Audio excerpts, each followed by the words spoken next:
ας λάβουν θέση στο μέσο της παρατάξεως. Όπως ακριβώς οι ψητές των νεκρών έλαψαν για λίγο πάνω από το ιερό πεδίο των Θερμοπυλών πριν λάβουν την έσχατη οδό προς τα ηλίσια πεδία, διαχρονικά κείμενες στο πλάι των μεγάλων νεκρών της αιωνίας Ελλάδος.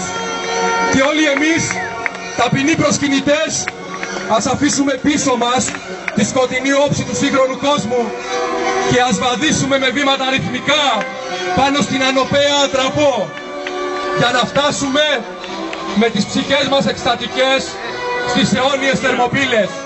Σιωπηλοί θεατές του Θείου Δράματος, ας αντικρίσουμε με δέος τις σκιές των ηρώων, τα φάσματα των αρχαίων, τους γίγαντες που με τα στήθη τους και μόνο υψώνουν τείχη θεόρατα γύρω από τον νεκρό βασιλέα για να πέσουν μέχρι ενός από τα άπειρα βέλη των βαρβάρων και με το αίμα τους που θύνεται στην άνυδρη γη να χαρίσουν ελληνικό αίμα στην αιωνιότητα.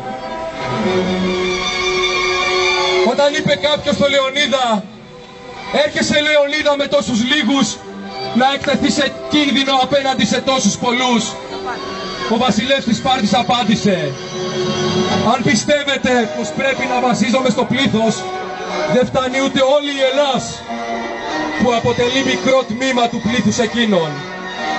Αν όμως πρέπει να βασίζομαι στην αδεία του καθενός και ο αριθμός τούτος είναι ικανός, πάλι δε του Ξέρξου γράψαντος πέμψον τα όπλα αντέγραψε. Μολόν Λαβέρ.